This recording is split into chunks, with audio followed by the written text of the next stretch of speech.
Why do you think that Truman has never come close to discovering the true nature of his world until now? We accept the reality of the world with which we're presented. It's as simple as that. If he was absolutely determined to discover the truth, there's no way we could prevent him. Ultimately, Truman prefers his cell.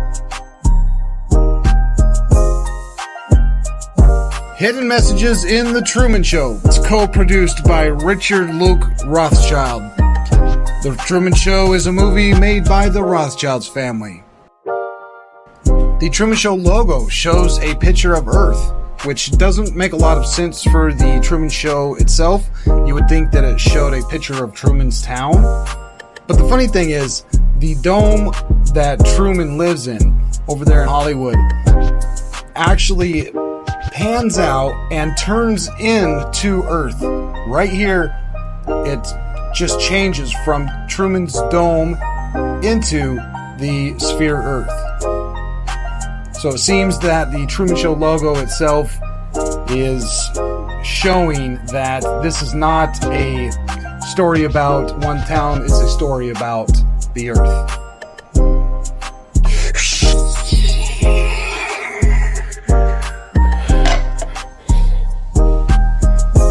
Personally, I think the unconquered South face is the only one worth scaling. It's a 20,000-foot sheer wall of ice, but that's never stopped me before. The stars are fake or artificial, and there's actually a rip in the dome.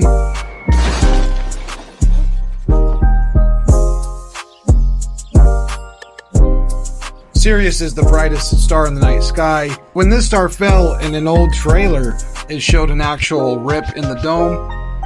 However, in the actual movie, that's kind of covered up with the lamppost and the rip is not shown. About halfway through the movie, it shows the dome-style Earth. The guy picks up a pepperoni pizza slice and the newspaper says classified. Now, typically it would say classifieds.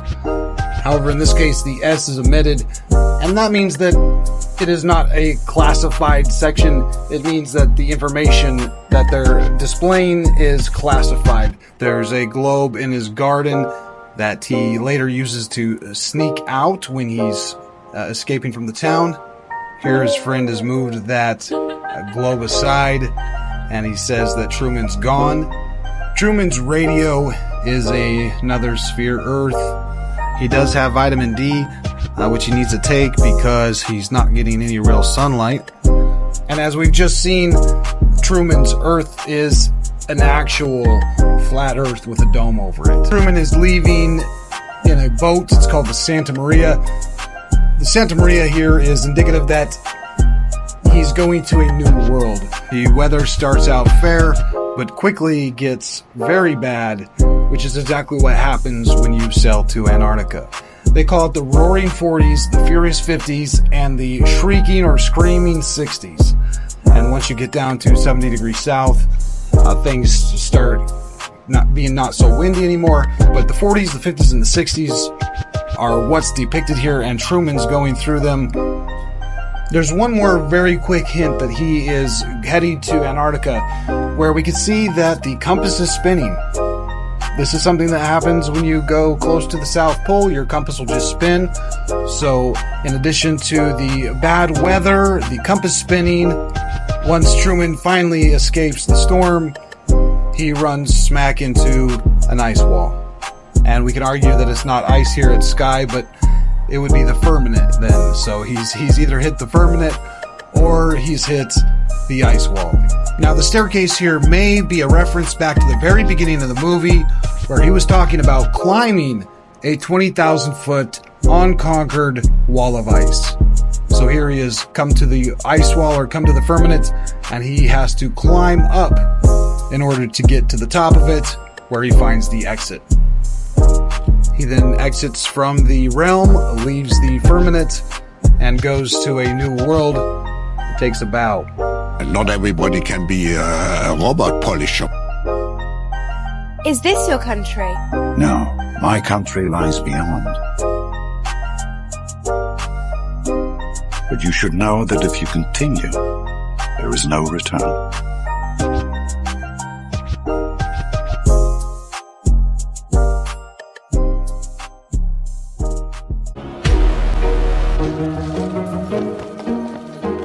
The first big project, successful project of modern science was that, mapping the world. And it was obvious to everybody that it's not being done out of sheer curiosity.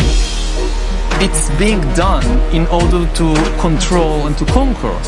I like to be an explorer, like the great Magellan. Oh, you're too late. There's really nothing left to explore. Mapping the world was the first step to conquering it. Antarctica, the mysterious massive continent that nobody is allowed to explore. When you type in Antarctica from space, that is what they show you. And why is it I can show you the South Pole and the North Pole You don't of think Saturn. anything's weird about the fact that the satellites don't go over the assumed North Pole or South Pole, that there's no actual imagery from space satellites of the North and South Pole, but then they show us the North and South Pole of Jupiter?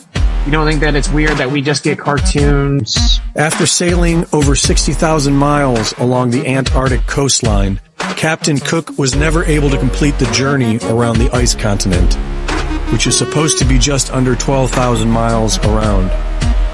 Neither was James Clark Ross or the British ship Challenger. Many so-called flat earthers claim that these attempts failed because Antarctica is actually a massive ice barrier that surrounds the flat surface of the Earth. The azimuthal equidistant projection map, produced by the U.S. Geological Survey, has been used for centuries for the fact that all directions or azimuths are correct and all distances are at true scale. Studying this map, one can clearly see how man has been able to accurately circumnavigate the Earth on a flat plane model. And if it is in fact accurate, then it explains why after 60,000 miles, nobody has been able to completely circumnavigate Antarctica. To this day, the public is strictly prohibited from traveling below the 60th southern parallel. Anything below the 60th south parallel is referred to as the Antarctic Treaty Area. What does that mean? You have to get permits. You cannot privately and freely explore there. You can't just go down there and start exploring. That's literally a lie to claim that you can. We know you can go on a approved guided tour, but you have to get a permit to explore. What's the problem? Well, among other things, we are messing with their food chain. And we have got to do something about it. We suggest a ban on all marine harvesting. Airplanes are prohibited from flying over the icy continent. What are they hiding?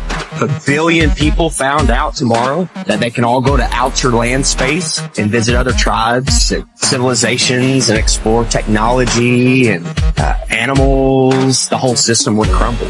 If there's more resources, natural resources, if there's more food for our starving children, if there's more space, more room for us to get away from the child sex trafficking, if there's places where we can go and other civilizations we can be a part of where they don't charge you for water, they don't charge you for free energy, they don't charge you for property taxes. All these corrupt systems that are stealing money from us, kidnapping our children, they rely upon the cattle staying on the ranch, the slaves on the plantation. Truman! Truman! No! That's off limits! What? What's happening? Nothing. It's dangerous, that's all. You've got to know your limitations, Truman. Flying because there's an energy field all around us that you can tap into, that we don't need fuel, we don't need electrical grids, we don't need any of that. The way that they fly their UFOs is they take advantage of that. Using electrical vehicle propulsion, they know that there's an ether. Tesla said he knew how to make UFOs. The Germans said they knew how to make UFOs. Ancient Vedic text makes reference to UFOs. What if those people got in those UFOs and went to these outer lands? They've been out there for years, they're further advanced than us, and now they're coming back and they're, observing us. And of course, the government can't let us know that, because if we ask them, where did you come from? And they say 6,000 miles that way. We go, what? That's Antarctica. No, on the other side. Yeah, if there's more land, why wouldn't they lie? So this is a map that's 1,000 years old, supposedly, this one here. And you'll see that it's got the map of the Earth in here, and then you've got all these continents outside here.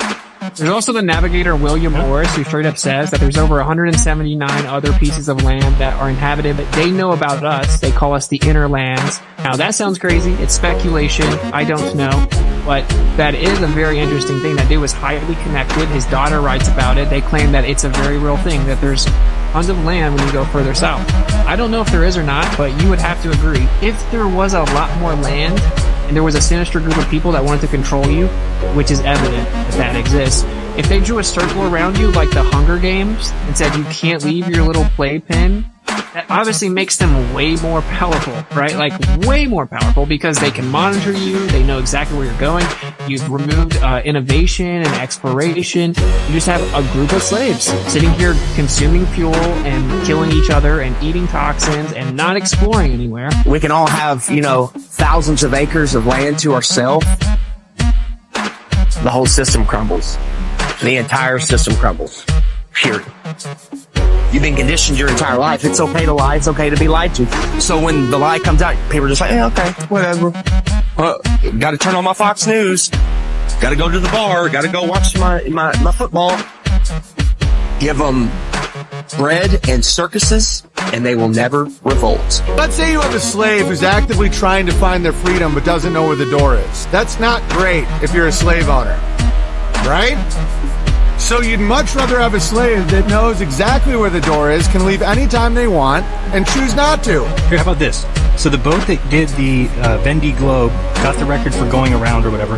Those guys, they tell you they're going around Antarctica. How do you know that? Explain. So those boats that go around, they do their whole little trip, they get back, they do the calculations, and they come out that they were doing 4 knots. Okay? 4 knots. For the world record of going around the southern hemisphere. When the boat, go look up the boat does 35 knots. Guess what? There's a current that goes west to east of 2 knots. So how is it that boats magically slow down to 4 knots? And it'd be like me telling you I broke the world record for driving a car. Be like, really? How fast did you go? Be like 45 miles per hour? You'd be like, what are you talking about? Cars go way faster than I go. Well, they didn't in my race. My race, I won at 44 miles. But wait, look, here's the world record in the north. It's going 220, and you're like, no, but dude, I set the world record in the south. It's 45. In our paradigm, the south is way bigger. Right? And what a coincidence that the world record of the boats is way faster in the north than in the south, but it would make sense if they assume a globe, so they assume a symmetrical distance in corresponding northern and southern latitudes, right? And so then they do their little race, they assume that distance, and then they're taking way longer to do it, and they're like, what's going on? That must mean we're going way slower. Or they're actually going fast, just like the boats always do, but they're going further than they think they are. And so they assume the shorter distance of the globe, and they get a shorter. And we only believe this because there's an accumulation of evidence like this, the undersea cables. Why is it that the undersea cables do not cross the Southern Ocean? So so what could happen is if we took this and bent it, eat it into a flat Earth map, right? Take like one of these maps and bend it into a flat Earth map. Well, if you did that, you wouldn't break any of the undersea cables. They'd all stay intact. So there's no cables, no cruises. The planes go way too slow. All those things are you just like it. It's okay with you. Flat Earth is the most important knowledge we can obtain. You have to have permission to do everything. You people think you're free? You're not free. You're free-range chickens. That's what you are. You're free-range chickens held in an area you're not allowed to go past, and if not, you go to jail or you get shot. Stay on the plantation, do what you're supposed to do, pay your taxes, and shut up. And not everybody can be a robot polisher. World's been toying with her. It's a test, I swear it is. Just gotta pop the whole thing off and go. No matter what's out there.